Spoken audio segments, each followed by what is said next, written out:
إن الحمد لله نحمده ونستعينه ونستغفره ونعوذ بالله من شرور أنفسنا ومن سيئات أعمالنا من يهده الله فلا مضل له ومن يضلل فلا هادي له وأشهد أن لا إله إلا الله وأشهد أن محمدًا عبده ورسوله أما بعد فإن خير الحديث كتاب الله وخير الهدي هدي محمد صلى الله عليه وسلم وشر الأمور محدثاتها وكل محدثة بدعة وكل بدعة ضلالة وكل ضلالة في النار. فأعوذ بالله السميع العليم من الشيطان الرجيم. بسم الله الرحمن الرحيم. يا أيها الذين آمنوا اتقوا الله حق تقاته ولا تموتن إلا وأنتم مسلمون. يا أيها الناس اتقوا ربكم الذي خلقكم من نفس واحدة وخلق منها زوجها وبث منهما رجالا كثيرا ونساء واتقوا الله الذي تساءلون به والأرحام إن الله كان عليكم رقيبا. يا أيها الذين آمنوا اتقوا الله وقولوا قولا سديدا يصلح لكم أعمالكم ويغفر لكم ذنوبكم ومن يطع الله ورسوله فقد فاز فوزا عظيما.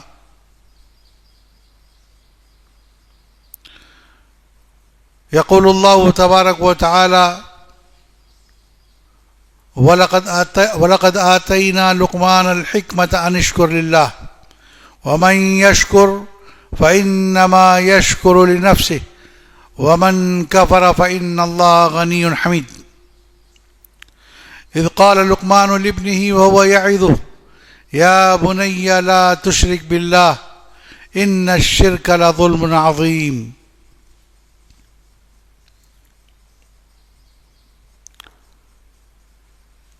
ہر قسم کی تعریف، توصیف، تقدیس، بڑائی، بزرگی، کبریائی اللہ رب العالمین کے لیے ہے، جو ہم سب کا خالق ہے، مالک ہے، مدبر ہے. اسی کا حکم چلتا ہے، اسی کی بات نافذ ہوتی ہے. بے شمار درود و سلام نازل ہوں ہمارے اور آپ کے آخری نبی جناب محمد الرسول اللہ صلی اللہ علیہ وسلم پر. اللہم صلی علی محمد وعلی آل محمد کما صلیت علی ابراہیم وعلی آل ابراہیم انک حمید مجید. اللہم بارک علی محمد وعلی آل محمد کما بارکت علی ابراہیم وعلی آل ابراہیم انک حمید مجید.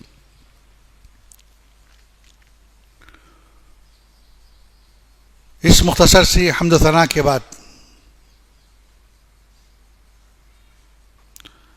حاضرین جمعہ کو یہ بات معلوم ہونی چاہیے کہ قرآن مجید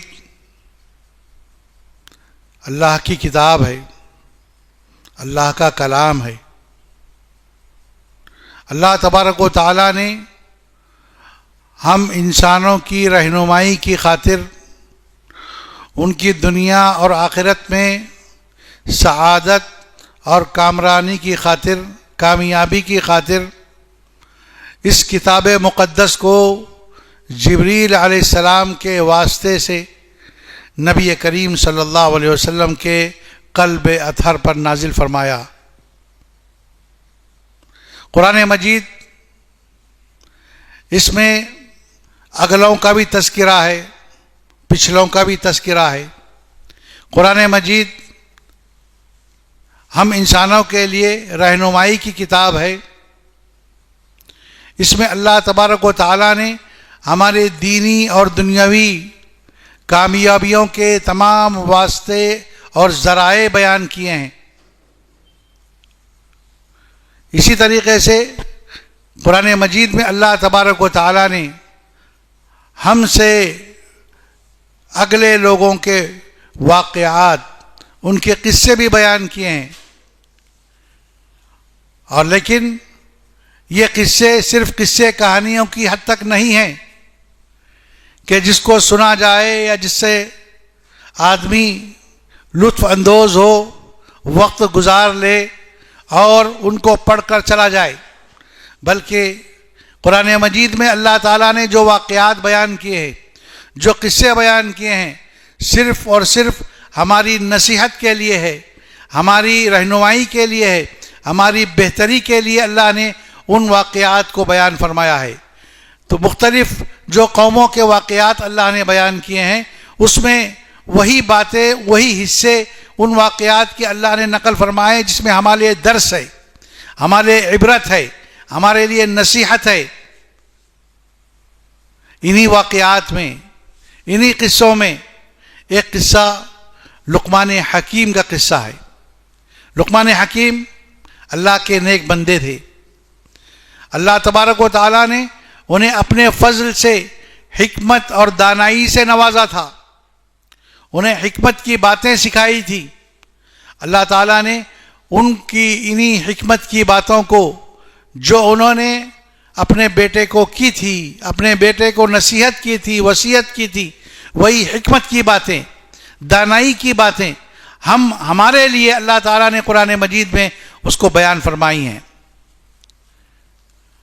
معلوم یہ ہوا کہ بندہ جب اللہ تعالیٰ سے اپنا تعلق جوڑتا ہے، اس تعلق کو مضبوط کرتا ہے اور اللہ سے جڑا رہتا ہے، تو اللہ تبارک و تعالیٰ ایسے بندے کی عزت افزائی کرتا ہے، اس کی تعظیم اور اس کا ذکر خیر کرتا ہے۔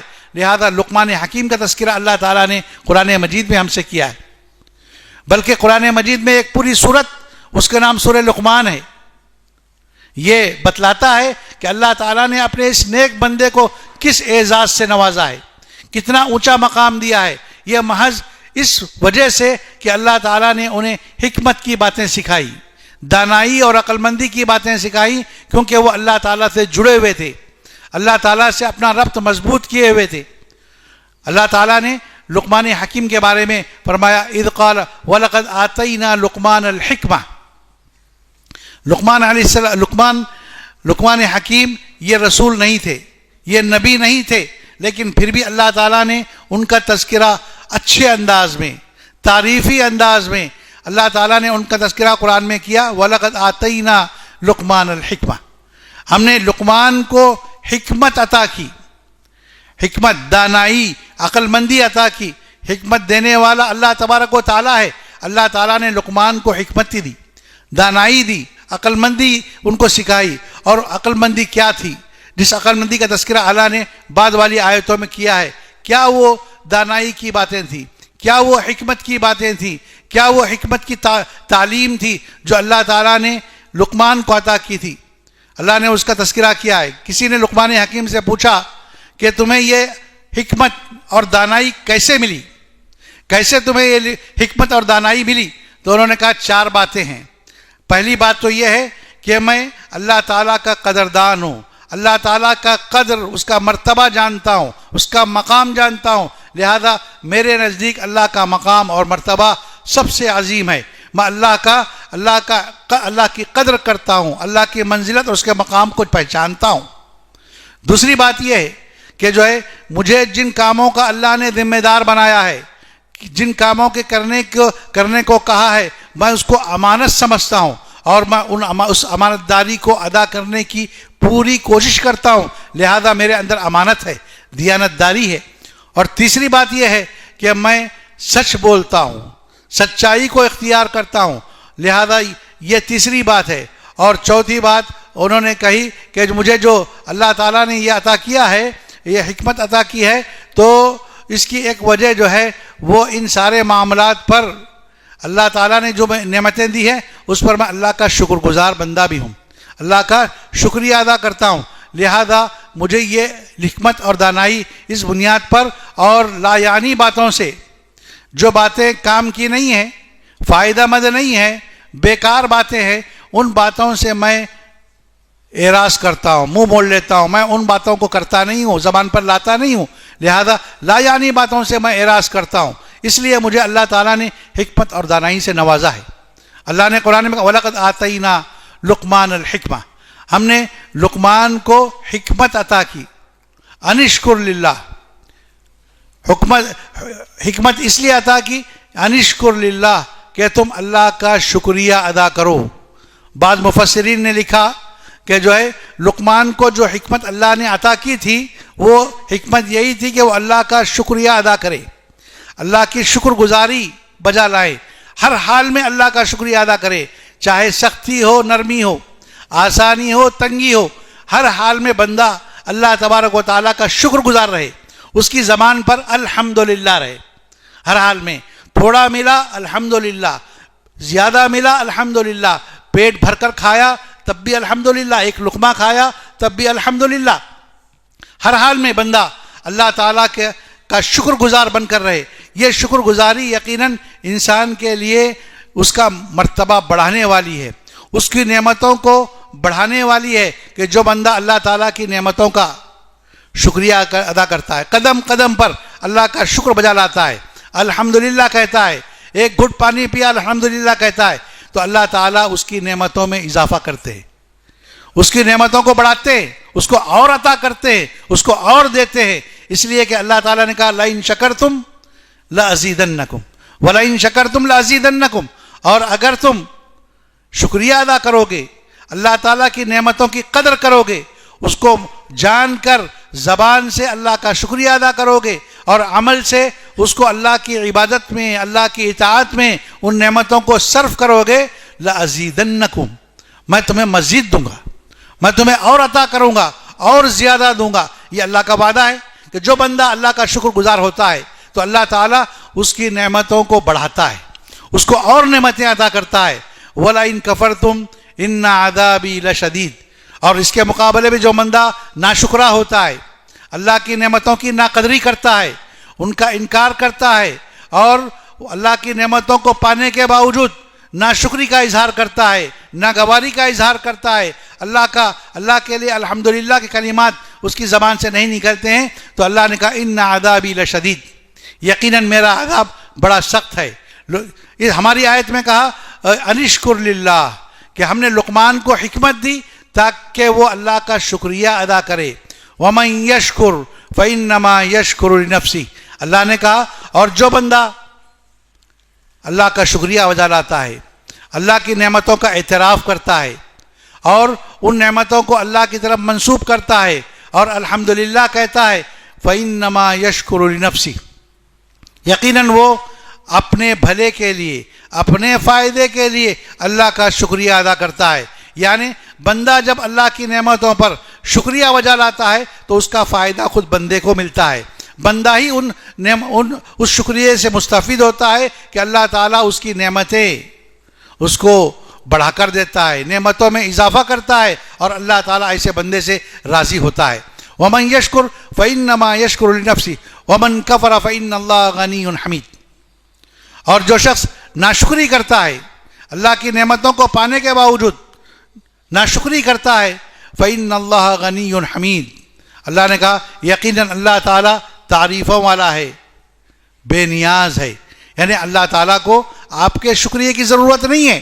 اگر آپ شکر گزاری بجا لائیں گے، شکر گزاری کریں گے تو اس کا فائدہ خود آپ کو ملے گا، اللہ تعالیٰ کو آپ کے شکریہ کا، آپ کی شکر گزاری کی حاجت اور ضرورت نہیں ہے۔ اس سے اللہ تعالیٰ کی بادشاہت میں، اس کی ملکیت میں، اس کے خزانوں میں کوئی اضافہ ہونے والا نہیں ہے۔ اگر ناشکری کرو گے تو اللہ تعالیٰ کے خزانوں میں کوئی کمی واقع ہونے والی نہیں ہے۔ اللہ تعالیٰ تو بے نیاز ہے، اللہ تعالیٰ تو بے نیاز ہے، تعریفوں والا ہے، لہذا آپ کے شکریہ کی ضرورت اللہ کو نہیں ہے، آپ کے ناشکریہ سے کوئی فرق پڑنے والا نہیں ہے، لہذا شکریہ بجا لاؤ گے تو فائدہ خود کو ہوگا، شکریہ ادا کرنے والے کو ہوگا، ناشکری کرو گے تو نقصان بھی ناشکری کرنے والے کو پہنچے گا۔ اس لیے کہ اللہ تعالیٰ تعریفوں والا ہے، بے نیاز ہے۔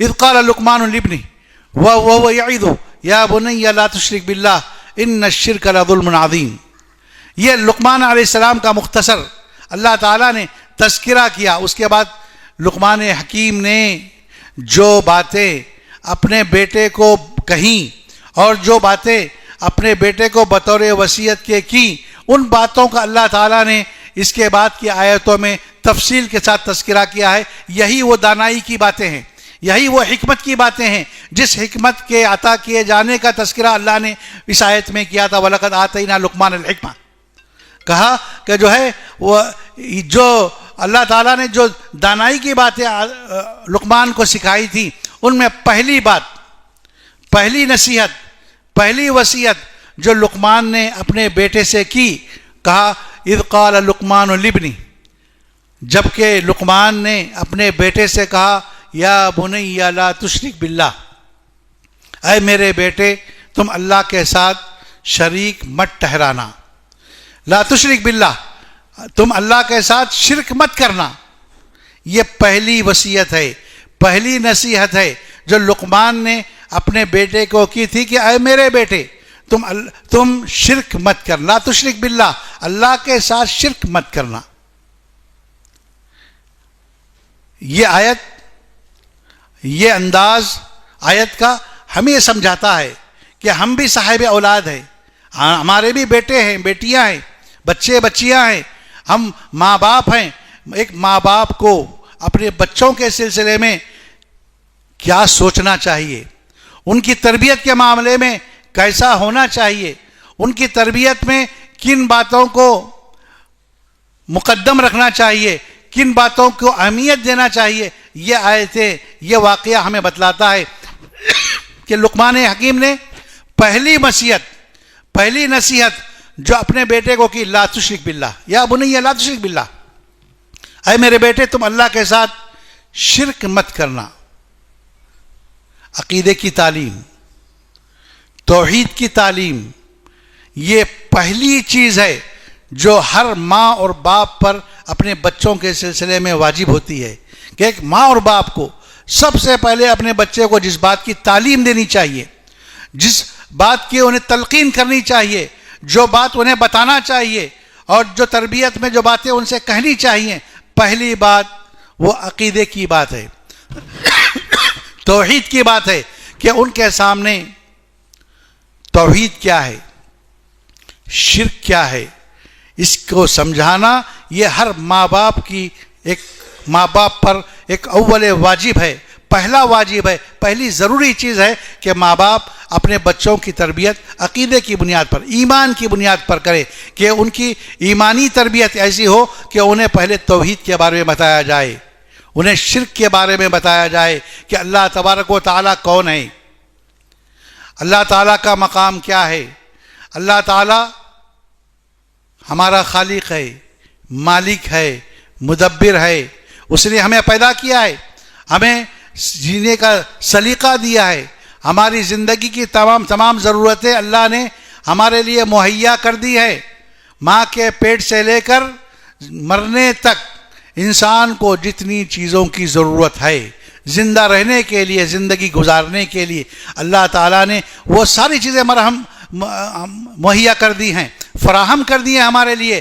یہ وہ اللہ تعالیٰ ہے جس کی قدرت لامحدود ہے، جس کی طاقت لامحدود ہے، اور وہ اللہ تبارک و تعالیٰ جو ہر چیز کا جاننے والا ہے، عالم الغیب ہے۔ تو اللہ کے بارے میں بتانا بچے کو، چھوٹے بچے کو، چھوٹی بچی کو اللہ تعالیٰ کی ذات کا تعارف کرانا کہ اللہ کون ہے، اس کے علاوہ کوئی معبود نہیں۔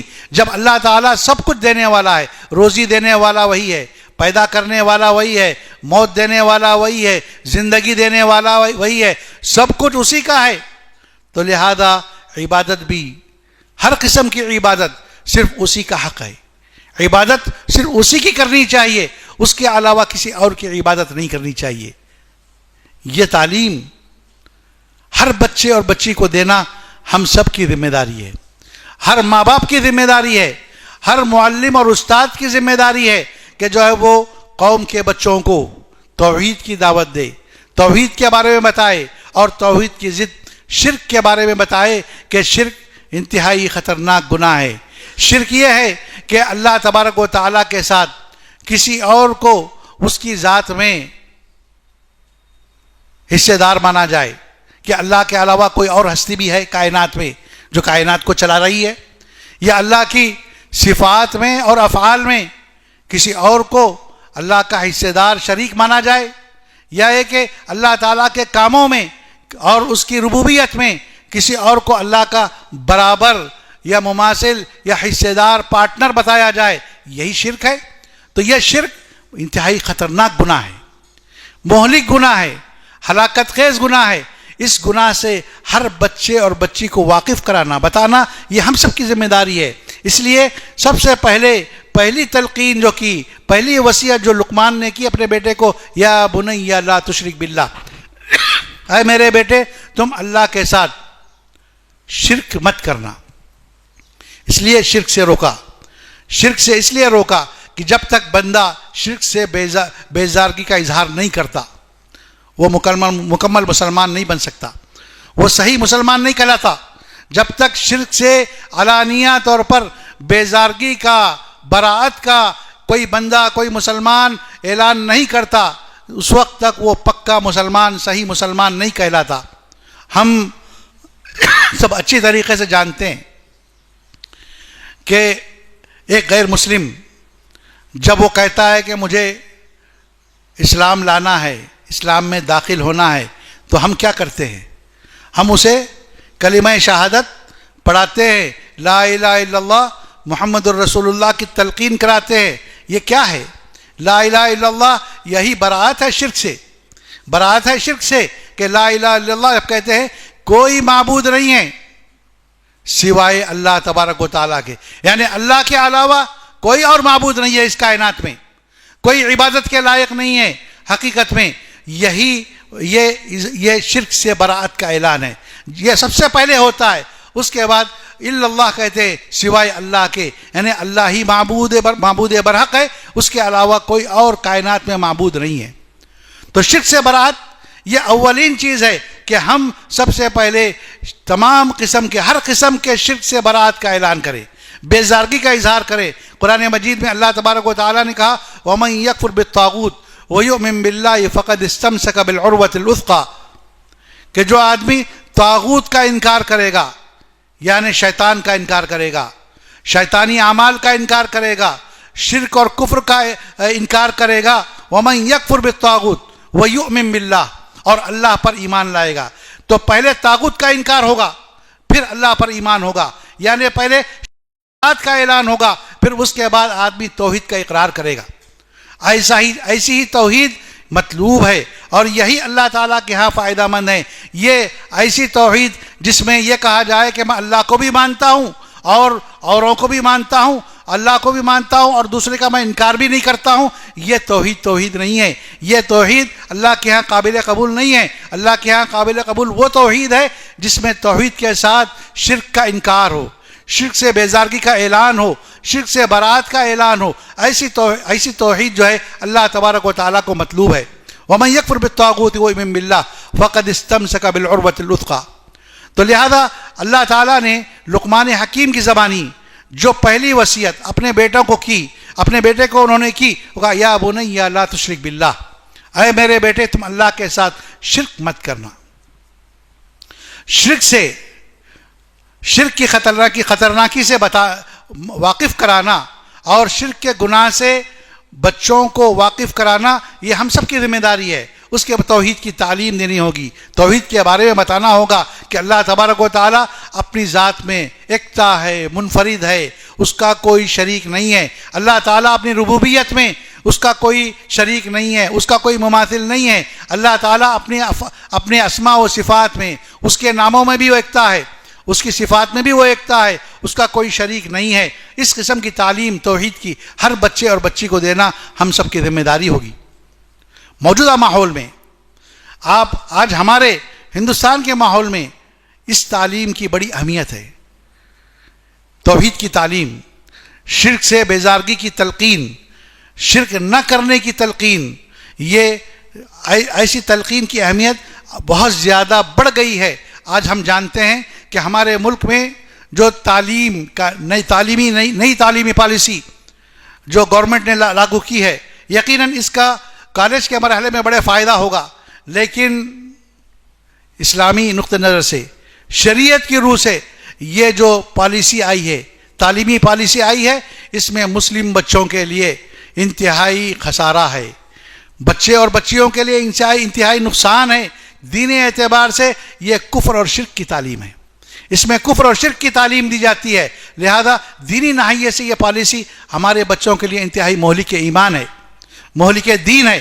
ایسے وقت میں ہمارا کیا فریضہ بنتا ہے؟ ہم بحیثیت مسلمان، بحیثیت ماں اور باپ، سرپرست، اساتذہ، قوم کے رہنما، ہماری ذمہ داری بنتی ہے کہ ہم اپنے بچوں کے دین کی حفاظت کے لیے ایسے مراکز کا قیام کریں، ایسے سینٹرز بنائیں، ایسے مکاتب کا اہتمام کریں، مکتب بنائیں چھوٹے چھوٹے، ہر محلے میں، ہر مسجد میں مکتب کا قیام کریں، جہاں بچوں کو بچپن سے ہی، چھوٹی عمر سے ہی اللہ کا تعارف ان کو دیا جائے، توحید کے بارے میں انہیں بتایا جائے، شرک کی خطرناکی سے انہیں واقف کرایا جائے، انہیں اللہ کون ہے، رسول کون ہے، اسلام کیا ہے، یہ باتیں انہیں بچپن میں بتائی جائیں، ان کے ذہن میں بٹھا دی جائیں، راسخ کر دی جائیں۔ کل کو یہ بچے جب اسکولوں میں جائیں گے جہاں ان کو شرک کی تعلیم دی جائے گی یا انہیں اسلام کے خلاف باتیں بتائی جائیں گی، تو یہ بچوں کے ذہن میں یہ بات رہے اسلام تو یہ ہے اور یہ جو بتایا جا رہا ہے یہ اسلام کے منافی ہے۔ لہذا بچے خود اس بات کو نوٹس لیں گے، اس بات کو سمجھیں گے۔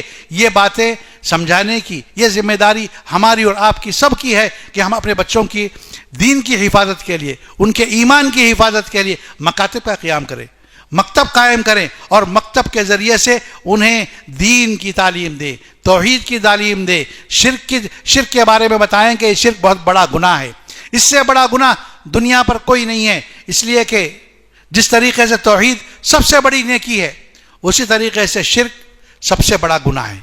اللہ تبارک و تعالیٰ نے شرک کی خطرناکی کو بیان کرنے کے لیے فرمایا ان اللہ لا یغفر ان یشرک بہ ویغفر ما دون ذلک لمن یشاء، کہ اللہ تعالیٰ ہر قسم کا گناہ معاف کر سکتا ہے۔ بندہ اگر گناہ کر لیتا ہے، توبہ نہیں کرتا، توبہ کی توفیق نہیں ملی، موقع نہیں ملا، انتقال کر گیا، لیکن وہ بندہ شرک نہیں کرتا تھا، شرک کے علاوہ سارے گناہ اس نے کر دیے، تو اللہ تعالیٰ اس کے گناہوں کو معاف کر سکتا ہے۔ اس نے توبہ نہیں کیا ہے، اللہ تعالیٰ اس کے گناہوں کو معاف کر سکتا ہے، اس کو جنت میں داخل کرے گا۔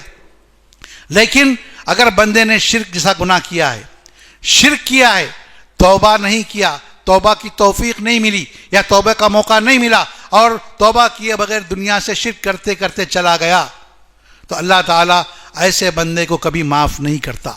اللہ نے صراحت کر دی قرآن مجید میں ان اللہ لا یغفر ان یشرک بہ، اللہ تعالیٰ معاف نہیں کرتا ہے کہ اس کے ساتھ شرک کیا جائے، وَيَغْفِرُ مَا دُونَ ذَلِكَ لِمَن يَشَاءُ، اور اس کے علاوہ جو گناہ ہے شرک کے علاوہ اس کو وہ معاف کرتا ہے جس کو وہ چاہتا ہے، جس کے لیے وہ چاہتا ہے۔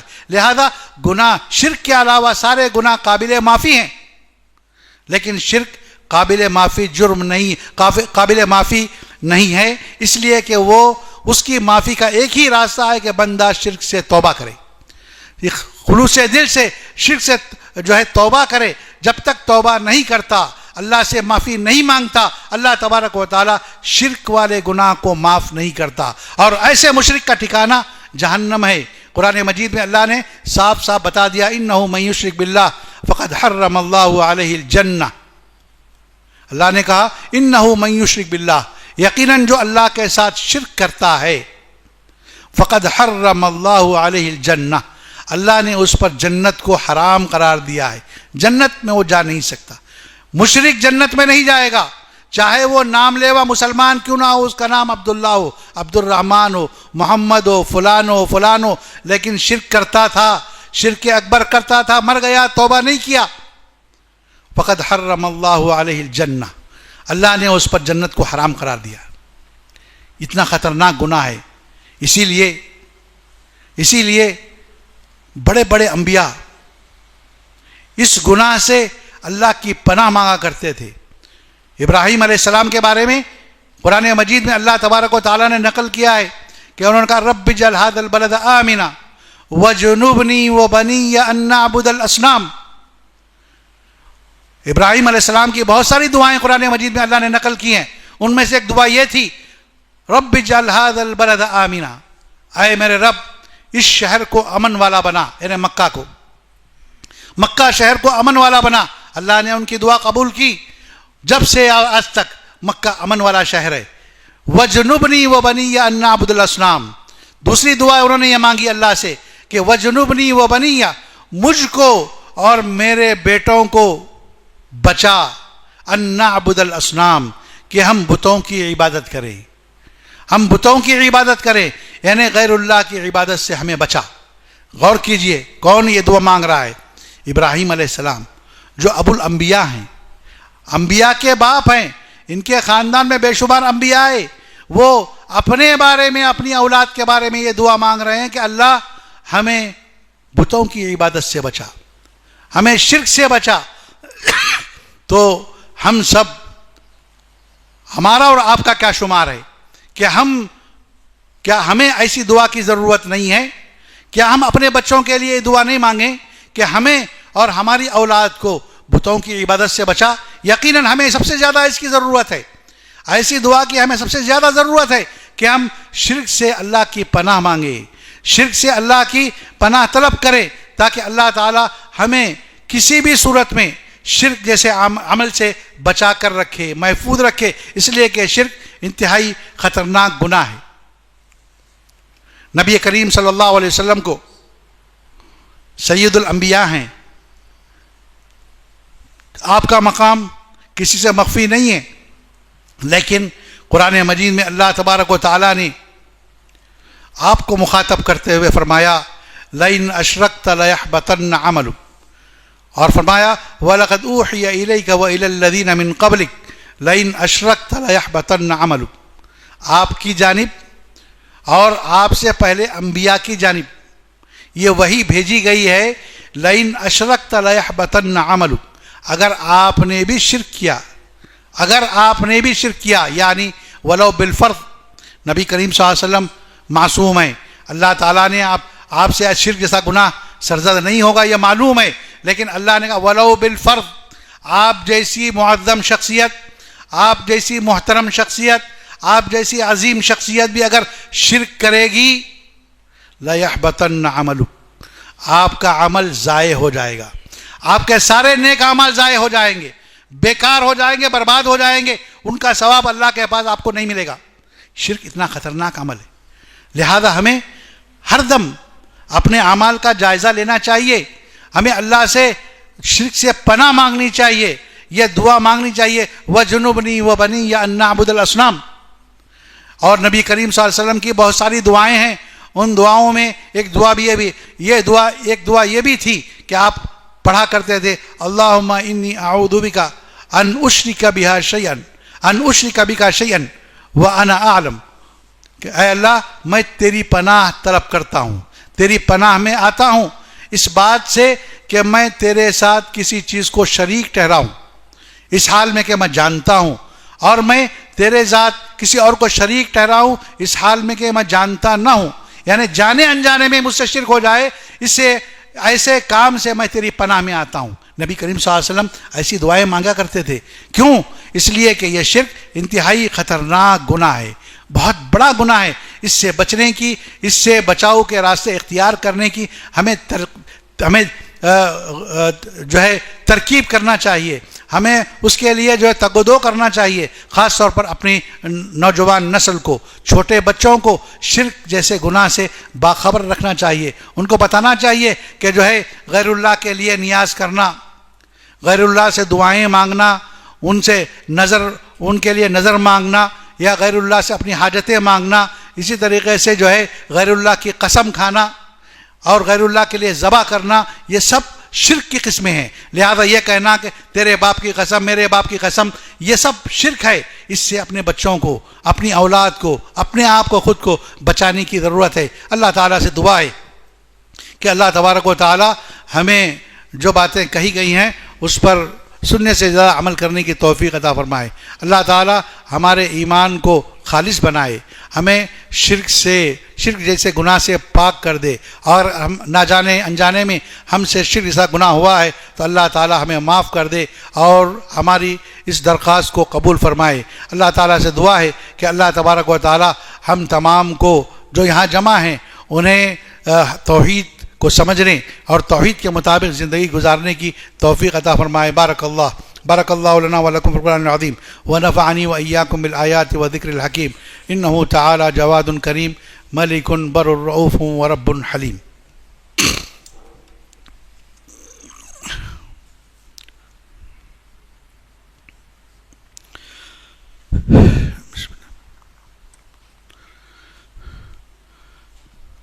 إن الحمد لله نحمده ونستعينه ونستغفره ونعوذ بالله من شرور أنفسنا ومن سيئات أعمالنا من يهده الله فلا مضل له ومن يضلل فلا هادي له وأشهد أن لا إله إلا الله وأشهد أن محمدا عبده ورسوله أما بعد فإن خير الحديث كتاب الله وخير الهدي هدي محمد صلى الله عليه وسلم وشر الأمور محدثاتها وكل محدثة بدعة وكل بدعة ضلالة وكل ضلالة في النار۔